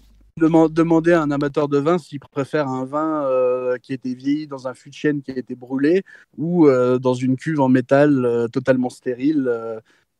Pourquoi se priver des deux, en fait? Si on aime les goûts, je pense qu'il faut pas se priver. Il faut juste après être conscient des risques que ça peut avoir sur la santé, quoi. Ça, c'est sûr. Je vois deux profils de personnes à qui la vaporisation est particulièrement adaptée. Pour ceux qui nous écoutent, c'est si vous arrivez dans le CBD et que vous voulez quand même profiter du tarif avantageux des fleurs, effectivement, et que vous n'avez pas fumé avant, c'est quand même cool d'investir dans un petit vapo de suite pour pas avoir ce chemin-là à faire plus tard. Et il y a aussi en fait tout un groupe de personnes que je commence à isoler, mes potes qui ont commencé à avoir des enfants en fait, et ils ont arrêté de fumer, ils ont arrêté la combustion parce que bon, du coup, fumer devant les gosses et tout ça. Et en fait, moi, grâce à Testeur de CBD, j'ai eu quelques vapos en main et je les ai ramenés. On fait croquer la famille, et je les ai ramenés avec les potes, quoi. Et j'ai des potes qui se sont remis à apprécier. Et même en fait, ils fumaient du THC avant, et en fait, ils se sont remis à fumer, mais du CBD et en vapo, quoi, parce que du coup, ils sont plus high, mais ils ont quand même leur petit péché mignon du goût et tout, et sur une manière de conso qui est clean et safe pour toute la famille. Donc, si je peux d'ailleurs rebondir sur un de tes points par rapport aux anciens consommateurs de THC qui retrouvent un plaisir par rapport au CBD, c'est assez impressionnant de voir le nombre de personnes à qui j'ai conseillé le CBD, qui certains avaient arrêté de consommer du THC, d'autres en consommaient toujours. mais chez qui ça a véritablement changé la vision de la consommation de la plante, tout le rapport qu'ils avaient justement de leur profil de consommateur par rapport à un modèle de société qui les culpabilise d'être des consommateurs de quelque chose d'illégal et qui en plus va les stigmatiser et même être anxiogène en termes de consommation.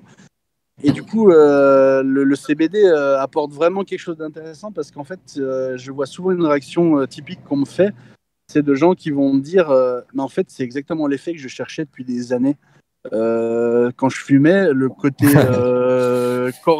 convivial, le côté non psychoactif qui n'est pas anxiogène, mais qui va t'amener à un peu un effet d'hyper-conscience de ce qui t'entoure, des gens qui t'entourent, de la situation, de l'ambiance. Tout ça, le CBD l'apporte parce qu'il n'est pas psychotrope, mais il a des actions de psychoactivité renforcées et qui fait que du coup le cerveau fonctionne mieux par rapport à son environnement qu'il ne fait habituellement, et c'est très agréable pour des gens qui n'ont jamais connu ça, mais ça l'est encore plus pour d'anciens consommateurs qui ont éprouvé un peu les aspects délétères entre guillemets du THC qui ne leur a pas plu et qui a fait qu'à un moment donné ils s'en sont détournés ou continuent par habitude mais qu'ils n'arrivent pas à s'en détacher, quoi. De par les années que j'ai perdues à fumer du THC tous les jours où j'avais aucune productivité ni créativité, et aujourd'hui j'ai une vie qui a été littéralement changée. Je fume quasiment plus, j'arrive même pas à vaporiser plus de 5 fois dans la journée. Je me suis vraiment décroché, détaché. Moi c'est vrai que j'aurais souhaité pour la société et pour le monde qu'on découvre le CBD avant le THC, ça aurait changé tout en fait. Ouais, totalement. Et toute la vision qu'on a de la plante et de ce qu'elle peut apporter en termes de potentiel aussi aurait été très différent, quoi. Ça devrait être un clip de publicité pour le CBD, quoi, parce que tu as décrit exactement. Non, mais Ouais. sérieux, on devrait isoler cette partie et en faire une. Parce que c'est. Je suis comme Tu Oro, m'en je suis un enverras un ancien. extrait, comme ça on fait un clip publicitaire là-dessus. Non, mais parce que je suis un ancien THC comme Oro et évidemment, je valide ce qu'il a dit et ce que tu as dit. Et c'est marrant parce que je me reconnais mot pour mot, tu as décrit ma situation. Et du coup, quand j'ai découvert le CBD, c'est vrai que en fait, je me disais, ouais, mais c'est ça en fait que je recherche. Quand je fume toute la journée, je cherche un goût, une plante, un effet un peu qui me focus, un truc relâchant, pas forcément le côté psychotique en fait. Avec les années, il m'avait saoulé en fait et je m'en étais pas Tout rendu. à fait. Ah ouais. Et je pense qu'il y a beaucoup de gens qui vont se reconnaître dans ce que tu dis, quoi. Totalement. C'est vrai que des fois j'ai un peu de mal avec ceux qui sont sur ce discours. Le CBD, c'est le chanvre légal pour tous les fumeurs de bédo. C'est génial, c'est super. Et qui joue un peu du côté un peu racaille, fumeur de pétard. Alors que le CBD, en fait, doit se détacher de ce modèle-là parce qu'il a beaucoup plus à apporter en réalité. Et qu'après, il y a des gens qui soient consommateurs de THC et qui s'y retrouvent, ne me dérange pas. C'est eux que ça regarde en termes de vie et par rapport aux lois qui peuvent malheureusement les contraindre. Mais par contre, le CBD, lui, a tellement à offrir que ce serait dommage de l'amalgamer inutilement à quelque chose qu'il n'est pas, en fait, quoi. Ah non, mais dans tous les cas, la finalité restera la même, peu importe quel consommateur tu es. À la fin de la journée, le THC, il est là pour te défoncer, et le CBD, on parle d'apaisement ou de détente. Point. Voilà, totalement de relaxation, de bien-être. Et deux produits qui sont presque... Enfin, bref, c'est deux mondes, quoi. Ah, c'est deux molécules miroirs, hein, littéralement, et leur effet l'est tout autant, à tel point que les dernières études les plus poussées amènent quand même à penser que le THC ne détruit pas à proprement dit les neurones, mais limite leur fonctionnement et atténue les échanges intersynaptiques et neuronaux, alors que le CBD, lui, les augmente. Et donc, dernièrement, ils ont, j'ai vu, amener l'éventualité que le CBD puisse augmenter le coefficient intellectuel, si on peut le mesurer, parce que ça c'est assez difficile à démontrer, mais pourrait augmenter en fait non pas l'intelligence, mais la profondeur de la réflexion des gens, parce que justement il augmente les échanges électrochimiques entre cellules et entre neurones et systèmes nerveux, quoi. Donc c'est vraiment tout un monde en fait qui s'ouvre à nous d'un potentiel qu'on imagine encore à peine, je pense. Hyper intéressant, ça. Ouais, c'est grave. Mais tu vois, par exemple, nous, typiquement en Suisse, toute reconnaissance d'un principe ou d'un effet positif du CBD est interdit par la loi, en fait. On n'a pas le droit de dire ça peut faire ceci ou ça peut faire cela, peu importe le nombre d'études qui avaliseraient scientifiquement des données dans un sens ou un autre. Donc, tu vois, c'est très hypocrite. Mais bon, à la limite, si ça préserve un peu le marché du CBD de marchands de tapis qui essayent de faire tout et n'importe quoi, c'est peut-être pas plus mal non plus. Hein. Ça permet de faire évoluer les consciences progressivement et sans tomber dans des pièges hyper commerciaux, marketing de produits qui seraient ceci, seraient cela, alors qu'ils n'apportent pas forcément les effets escomptés à tout le monde, quoi.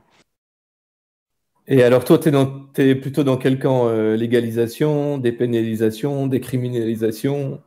Alors ça, c'est une sacrée question, parce que je suis un profond légaliste, pour pas dire constitutionnaliste. Je suis vraiment un vrai Suisse. Je crois en la représentation de l'émanation populaire directe, en la démocratie directe, du coup. Par contre, imposer un modèle ou un autre, je pense que c'est contre nature. Je pense que les peuples devraient s'autodéterminer déjà sur le sujet.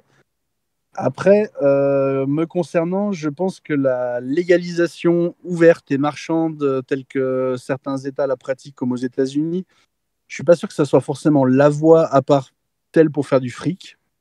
Il y a un article qui est paru sur Newsweek, il me semble bien, il n'y a pas longtemps, que j'ai lu, qui va un peu à contre-courant de ce qui se dit à propos du Canada, où en fait, ils sont un peu en train de déchanter, hein, parce qu'il y a eu une grosse bulle, tout le monde a investi sur des serres qui étaient à l'abandon et tout, en se disant, ouais, ça va, machin. Totalement. Et en fait, donc bon, légalisation, à prendre avec des pincettes apparemment. Ah, mais alors totalement, ça, je suis probablement une des personnes qui défend le plus l'idée que la légalisation encadrée n'amène pas forcément à une surconsommation, parce que je pense que les consommateurs, en règle générale, représentent un pourcentage de la population d'un pays, quelle que soit l'époque et quel que soit le pays. Je pense qu'après, tu as des habitudes culturelles qui peuvent intervenir, le mal-être de notre époque qui peuvent pousser à la consommation de drogue ou de médicaments d'ailleurs. Il y aurait beaucoup à redire aussi là-dessus. Et du coup, j'ai tendance plutôt à penser par contre que la libéralisation marchande est préjudiciable en termes de qualité des produits et de surconsommation, avec des excès comme on en voit toujours malheureusement. Au tout début de la consommation, comme aux États-Unis, quand ils ont commencé à faire des produits purs à 99%, où malheureusement, tu en as qui prennent ça sans avoir de recul, sans être des consommateurs aguerris, avec des risques potentiels du coup pour leur bien-être, et puis des risques sur les voies publiques avec les véhicules ou ce genre de choses. Ou typiquement des gamins qui vont se retrouver à prendre un bonbon et puis qui savent pas que c'est un bonbon au THC et puis qui vont se taper le plan de leur vie. Je suis assez critique là-dessus. Après, je suis très critique sur le discours qui viserait à faire croire que le cannabis amène à des maladies psychologiques ou psychiques avancées ou même psychiatriques. Parce que les chiffres en fait te montrent l'inverse, montrent qu'il y a toujours eu un pourcentage de la population qui est encline à développer ce genre de maladie. Puis elles le font avec l'alcool, avec le tabac, avec les médicaments, avec leur environnement, le stress, la maltraitance ou tout un tas de facteurs environnementaux, mais sans que ça influe sur le nombre de personnes. Par contre, après, je serais pour la légifération. En fait, je pense qu'il faut demander leur avis aux gens. Si un peuple te dit majoritairement oui ou non, eh ben, c'est leur choix, en fait. C'est ce qu'on appelle l'autodétermination, quoi. Après, mon avis importe peu, en fait, en réalité. Moi, je suis assez d'accord avec toi. Moi, je serais vraiment pour une légalisation, mais une légalisation plus que contrôlée. C'est-à-dire qu'il y a des contrôles vraiment à tous les niveaux, toutes les étapes. Si tout d'un coup on décidait de dire, bah voilà, il faut des plantes avec un ratio CBD-THC, sachant que le CBD peut prémunir d'éventuels effets délétères du THC, ça ferait pas de mal non plus. Ça éviterait de tomber dans des dérives mafieuses en plus, au passage. Je pense qu'il faut un encadrement. Après, à partir de là, la légifération appartient au peuple et à ses représentants politiques, en fait, quoi. Est-ce que toi, tu participes à des événements ou des rencontres cannabiques, des cups, ou même est-ce que tu vas dans des social clubs? Alors, pendant des années, j'ai fait un peu tous les Cannabis Cup et autres festivals qu'il y avait en Europe. J'étais en contact avec pas mal de monde, surtout au niveau du breeding, et puis de quelques entreprises de CBD qui ont commencé, qui ont initié un peu le marché suisse. Autrement, ces 2 dernières années, rien du tout, parce que c'est vrai que les événements avec la crise coronavirus de mes couilles, désolé, fait qu'on est dans une réalité un peu complexe pour faire des événements. Notre entreprise, par contre, elle fera un maximum de choses en termes de représentation, mais surtout en termes de représentation sociale et pas commerciale, en fait. Parce qu'on est vraiment axé sur un modèle d'entreprise à valeur humaine. Et du coup, le fait d'avoir juste un stand pour vendre des produits, franchement, non, désolé, je suis pas un marchand de tapis, quoi. Justement, comment est-ce que votre projet va se concrétiser? On a hâte de voir le fruit de ton travail. Avec tant d'années d'expérience, évidemment, tu nous as mis l'eau à la bouche. J'imagine.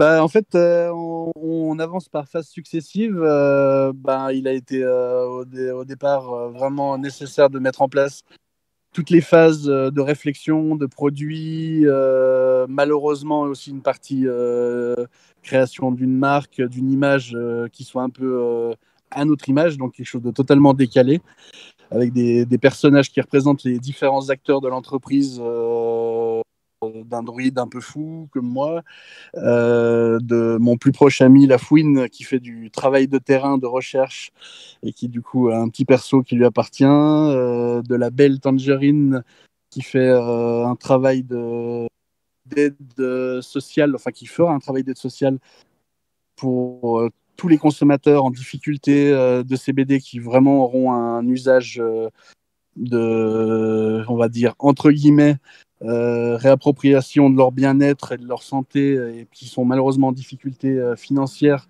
Donc on a tout un programme à ce niveau-là d'aide à l'accession au CBD. Et du coup, on a un positionnement qui est assez difficile. Du coup, on a dû avancer vraiment par étapes. Là, on est en plein rassemblement des différents acteurs, investisseurs de l'entreprise, parce qu'on ne voulait pas avoir d'emprunt bancaire ou de gros investisseurs qui viennent dire voilà, moi je mets 50 000 balles sur la table et c'est bon. Donc du coup, on est parti sur un modèle vraiment participatif, coopératif d'entreprise, où chacun prend une participation minimum et va intervenir par contre en tant qu'acteur au sein de l'entreprise, plus sur le plan humain que sur le plan financier. Et là, on est en train de rassembler tout ça. On a le site internet qui est en pleine construction, le blog qui va nous permettre très prochainement de faire une campagne de pré-vente avant le lancement, histoire de montrer un peu les produits qu'on va proposer. Et à partir de là, on avance un pas après l'autre. Tu as une date concrète ou une fourchette à annoncer ceux qui nous suivent encore? On espère pouvoir lancer la campagne de pré-vente, je dirais, d'ici un mois et demi. Et avec normalement un lancement de l'entreprise qui devrait se faire courant juin et une livraison des préventes courant juillet. Est-ce que vous allez distribuer uniquement via votre marque ou aussi aux autres entreprises? Alors, on est absolument ouvert à une distribution justement chez des commerçants spécialisés de CBD. Donc on a toute une stratégie de partenariat en fait, parce que le but étant de se développer les uns les autres et non pas de simplement acheter un produit, le vendre et faire son chiffre d'affaires dessus. Je trouve, j'aime les échanges, j'aime les choses qui se nourrissent les unes des autres. Et donc tous les partenaires qui seront intéressés par notre modèle seront les bienvenus pour représenter nos produits. On aura une représentation qui se fera typiquement dans certains shops, dans les bureaux de tabac, si on a cette possibilité-là, en tout cas en Suisse. Après, en France, ça va voir selon la législation. On aura des produits plus spécifiques à la consommation courante, de gens qui ne connaissent pas le CBD, avec des gammes de produits bien-être contenant du CBD et pas juste marqué cannabidiol dessus, comme beaucoup de crèmes, de baumes, de ce genre de produits, où en fait il y a juste de l'huile de chanvre et ils se permettent de marquer CBD, cannabidiol dessus, sans aucune composition stricte mesurée.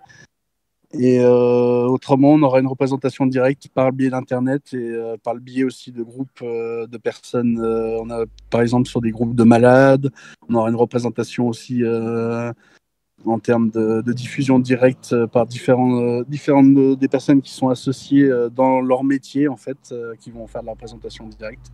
Donc après, c'est le bouche à oreille, en fait. Est-ce que vous avez d'autres projets sur lesquels vous travaillez et éventuellement, vu que ça intéresse beaucoup de monde, peut-être un projet de recrutement? Alors, pour le recrutement, ça sera vraiment une fois que la phase de lancement est amorcée, parce que là, on est vraiment dans une phase d'investissement de temps, d'énergie et de moyens. Donc là, pour l'instant, on peut tout à fait envisager des personnes qui seraient intéressées à nous rejoindre encore, d'ailleurs. Pour moi, toute aide est la bienvenue, quel que soit le domaine de compétence. Et j'aimerais vraiment que notre entreprise soit un peu un instigateur de réalisation sur le plan humain, c'est-à-dire de personnes qui puissent venir nous voir, nous dire, bah voilà, moi j'ai ces compétences ou ce rêve, ce projet, et par le biais de notre entreprise, d'aider au développement de ces réalisations qui peuvent être en fait du gagnant-gagnant pour notre entreprise comme pour la personne en question, en fait. Donc des projets, on en a plein, et je pense énormément de phases de développement au cours de l'année à venir. Ça va être captivant, quoi. Mais globalement, avec le cannabis et le fait qu'il y ait de plus en plus d'États qui légalisent, de pays qui légalisent, est-ce que tu as des tuyaux ou des recommandations pour des gens qui seraient intéressés de s'engager ou changer de vie, ou des pays qu'il faudrait privilégier pour ça? Toujours difficile parce que on est vraiment dans des législations complexes qui diffèrent tellement d'un pays à l'autre et qui peuvent être radicalement évolutives. Comme là en France, on ne sait pas trop vers quoi on va se diriger. Donc moi je dirais déjà de commencer par le pays dans lequel tu résides ou que tu as des aspirations à vivre. Pour développer ton activité, c'est toujours plus simple. Après, le développement à l'international nécessite beaucoup de recherche, beaucoup de temps de préparation, et ça peut être intéressant du coup d'avoir des partenariats avec des personnes qui sont elles-mêmes établies localement. D'ailleurs, c'est ce que nous on fait en fait, c'est que on n'est pas encore installé, mais on se développe déjà à l'international par la prise de participation de bon nombre de nos associés qui sont en Espagne, en Amérique du Sud, un au Canada, en France, en Suisse, et avec cette idée de rassembler largement des gens avec un intérêt commun, et d'une société qui est basée par contre elle-même sur les législations en vigueur en Suisse et sur la vente de ses produits en fonction des législations des pays vers lesquels elle exportera en fait. Est-ce que tu aurais un message ou des conseils à donner aux cultivateurs ou aux breeders qui nous écoutent et qui veulent se lancer? Beaucoup de patience, de pas avoir peur de se tromper, de faire des essais un peu hasardeux. Il peut naître des fois des choses incroyables d'un coup vraiment du sort ou d'un coup de bol de ce que la nature est capable de faire. De pas hésiter à continuer à chercher à apprendre, à collecter des données. Il y a des gens qui sont ouverts et prêts à partager les connaissances. Comme moi, typiquement, les gens peuvent venir vers moi me poser les questions qu'ils veulent. Il n'y a pas de souci. Pour moi, la connaissance doit être accessible à tous. Après, chacun doit trouver sa propre voie et faire du mieux qu'il peut en fait, selon les conditions qu'il a dans son environnement, les contraintes, et en fait faire comme les plantes, c'est développer son potentiel génétique à un endroit donné pour donner le meilleur de son rendement en fait. Belle conclue. Tous ceux qui nous écoutent, on vous remercie d'avoir tenu jusque-là. C'était long. Mais désolé pour la partie longueur, c'est bon. Non, honnêtement, il fallait que ce soit long. Bon, la culture, le breeding, etc., c'est un sujet qui intéresse beaucoup de monde. Donc merci à tous de nous avoir écoutés. Merci à toi, Julien. C'était avec plaisir. D'être venu répondre à nos questions, et toi aussi d'avoir tenu jusque-là puisque c'était long. Et puis voilà, cet épisode clôture du coup notre mois des producteurs. On espère que ça vous aura plu, et puis on se retrouvera pour un prochain mois spécial, disons-le comme ça. En vous souhaitant de trouver votre bien-être avec une utilisation du CBD adapté à vos besoins, et en vous souhaitant le meilleur à tous. Une grosse bise. Allez, au revoir tout le monde, merci d'avoir écouté.